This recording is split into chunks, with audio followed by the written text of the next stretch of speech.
Okay, let's be real. Parenting is not easy, but you are not alone. Welcome to the Parent Prescription, a podcast where I will give you real, practical advice to help you navigate the ups and the downs of raising healthy, happy children without losing your mind.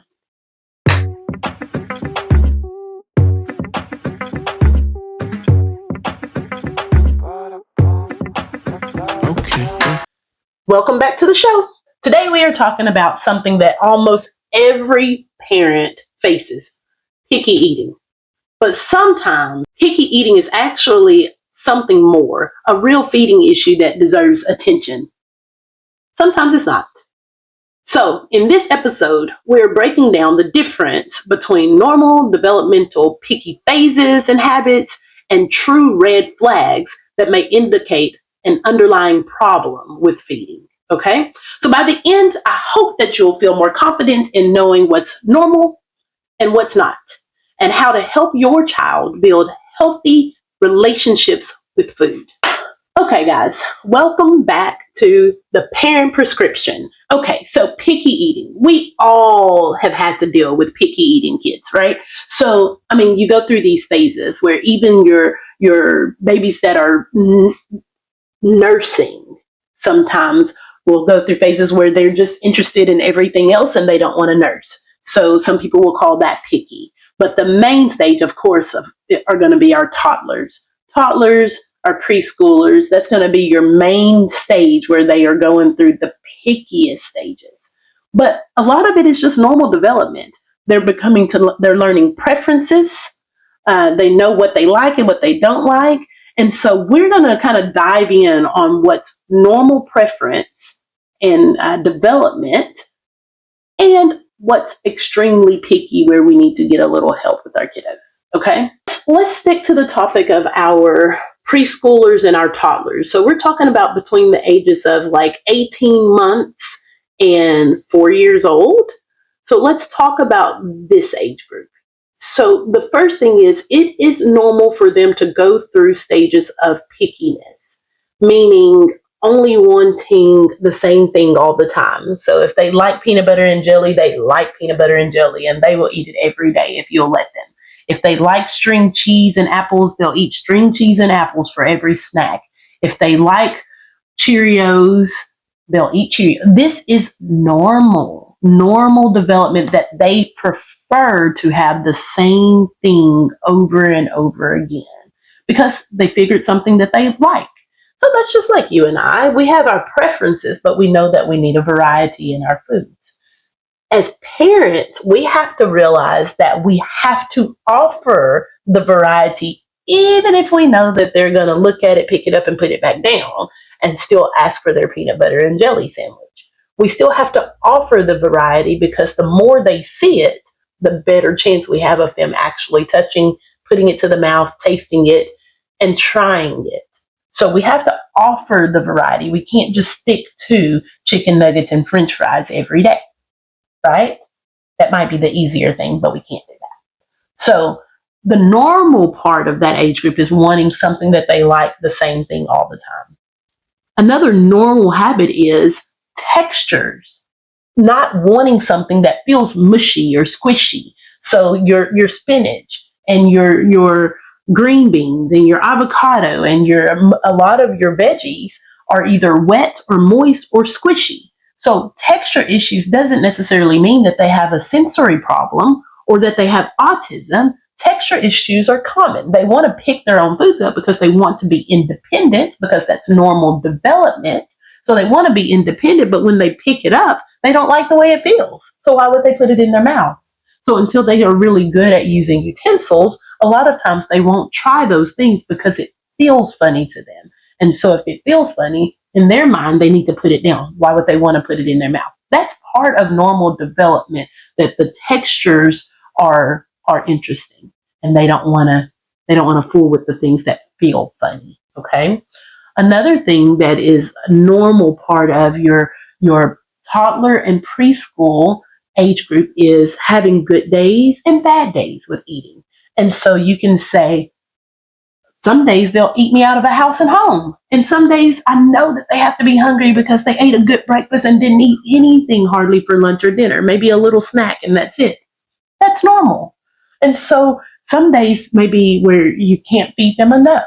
They want snacks in between their meals. And some days they say, hey, yesterday I had a great day of eating. Today I'm going to give you a hard time because I just am not hungry. I don't feel hungry. We should still offer a breakfast, lunch, dinner, and one or two snacks because that's what's normal. But if I'm not hungry enough to eat that, then I won't. And so these are just normal developmental things that you should not get nervous about if your kiddo is doing those things. Okay. And so let's go into how we can adjust if our kids are doing these normal developmental stages, but it's driving us crazy. Okay, certain things that we can do at home is, number one, unfortunately, not offering the same thing over and over. Now, you don't want to get in the habit of, I've got a bag of frozen chicken nuggets and frozen fries that we put in the oven every day because I know that's what my kid is going to eat. We don't want that to be the habit that we start, or we only do pizza. We only do pizza every day because that's what my child likes. If you want to do a pizza day, if you want to do a taco day, if you want to do if that's what you want to do to try to get them to excited about what the dinner is for that day, it's fine. But you also want to make sure we have a variety of things and eat at the table.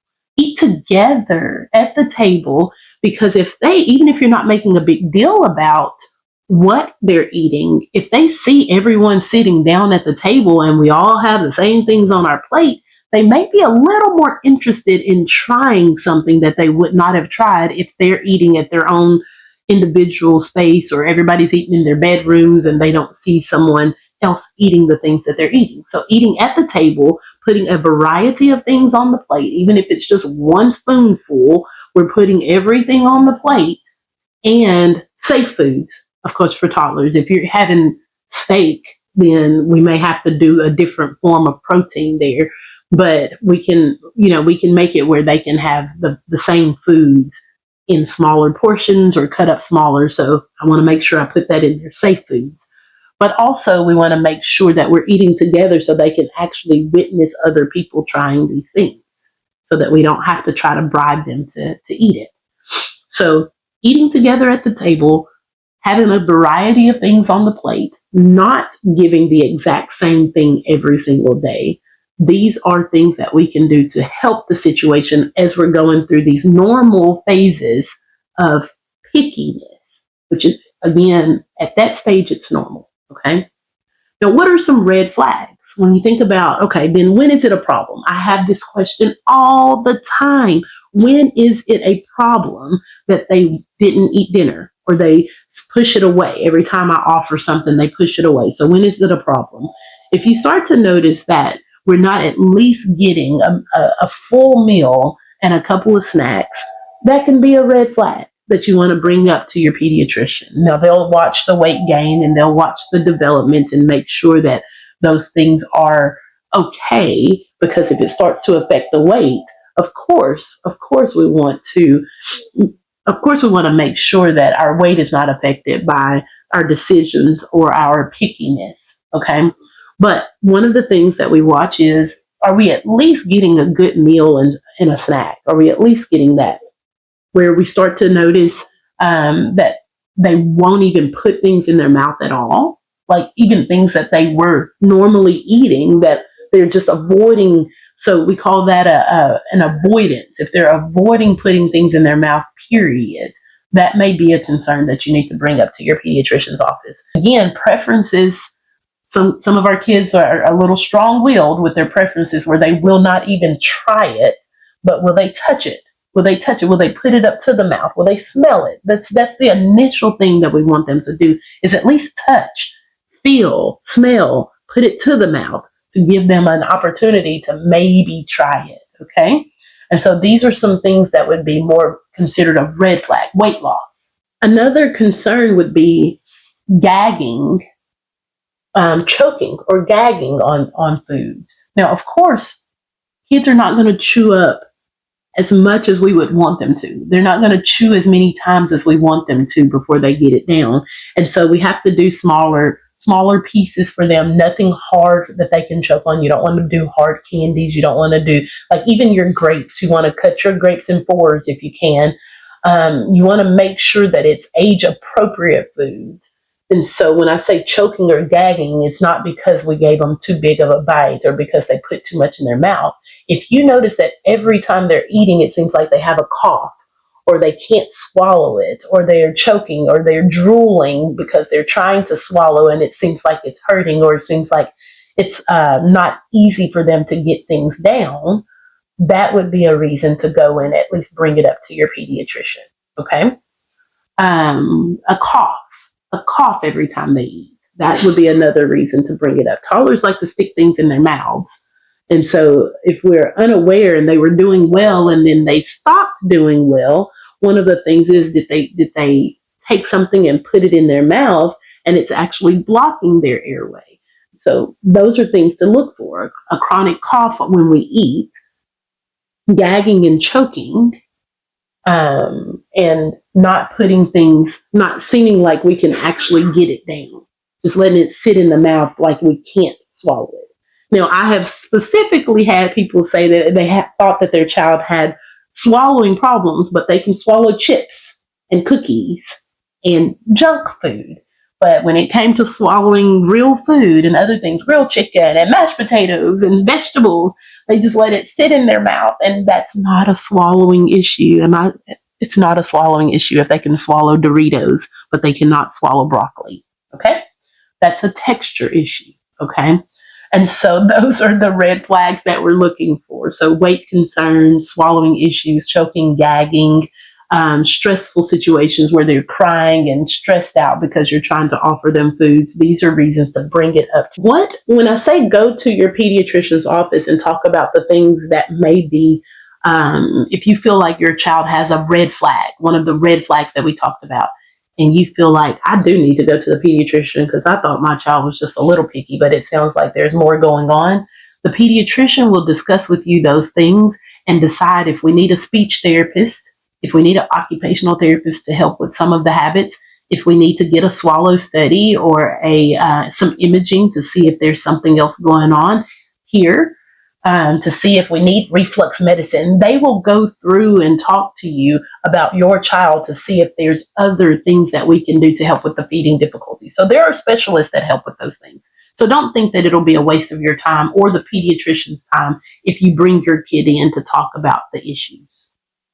Paying attention to your child's patterns before their wellness visit is important. And so you should have scheduled wellness visits for the pediatrician to ask questions about your child's feeding habits and eating habits as they're looking at the growth chart. But following suit and making sure at home that you're paying attention to the patterns, or if they're in a school setting and you're concerned, asking someone like their teacher or daycare worker to pay attention to what they're actually eating, and they may even write it down for you. But paying attention to those things are going to be important so you can have the information to give to the pediatrician. It's very hard for us to figure out if it's an issue going on if you don't know the details about your child's eating habits. And so if you feel like there is a concern, then pay really close attention, maybe even document some things like, hey, I already did a little food diary for you for 2 days so that you can see what I'm talking about. This is what's normal for him or her. Okay.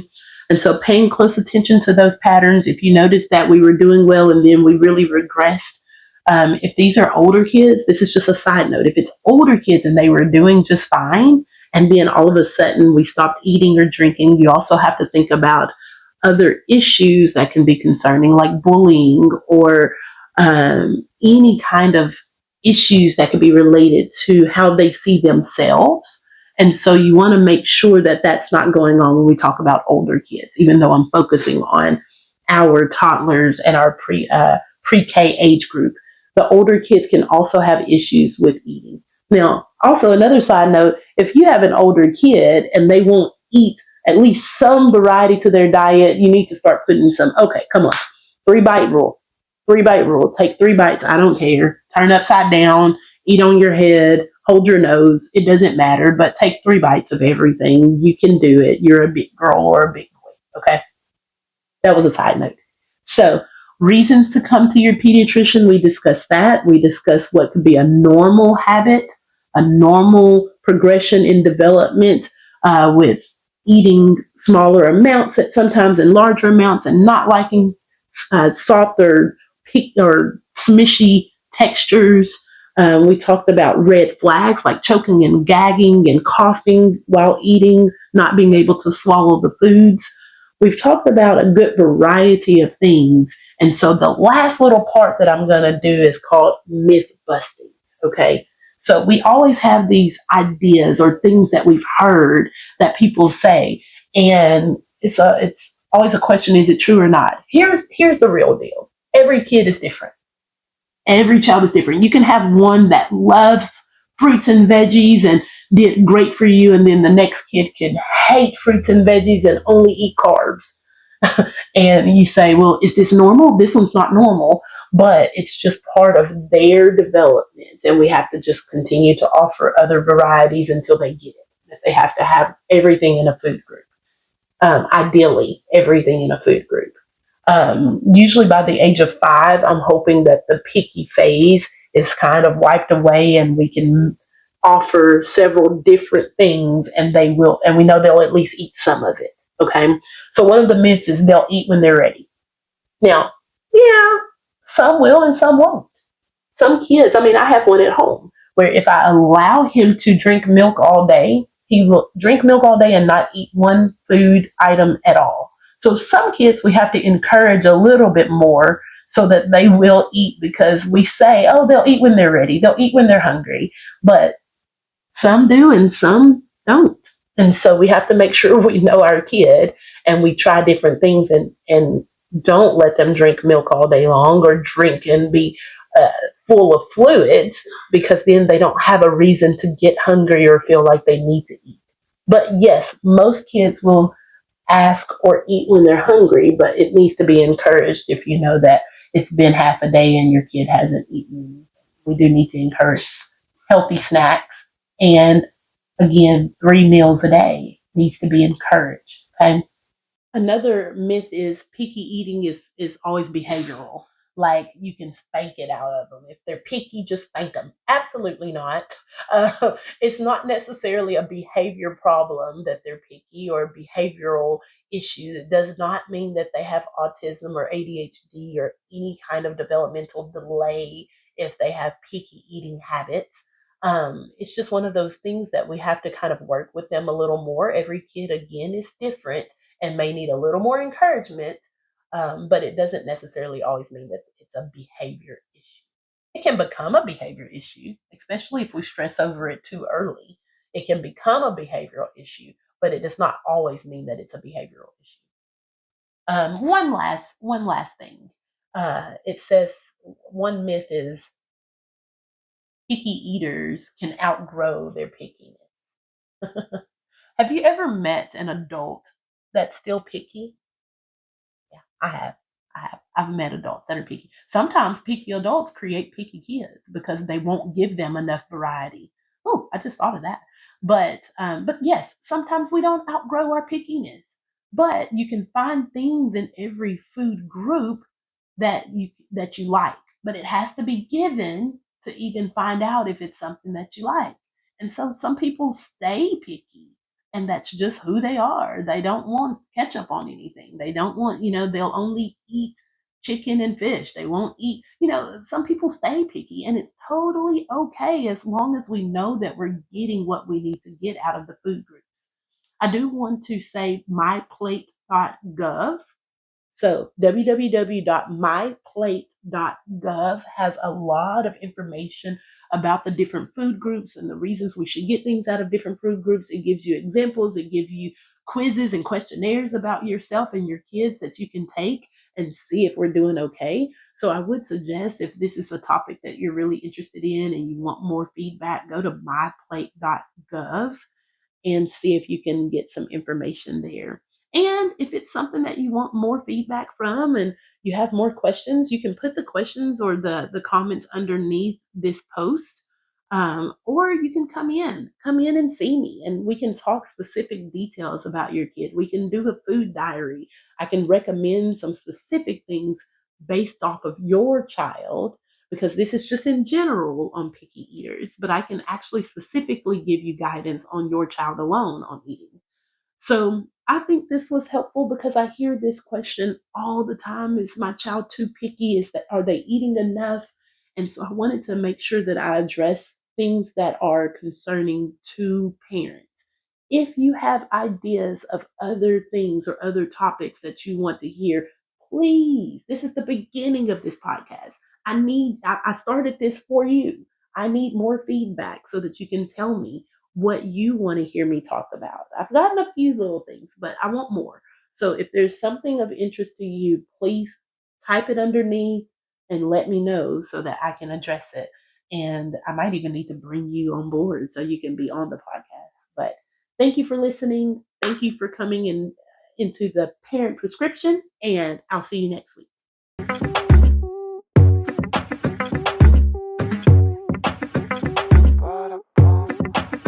Okay, let's set the Artlist.io. Step by step, raise the whole room higher.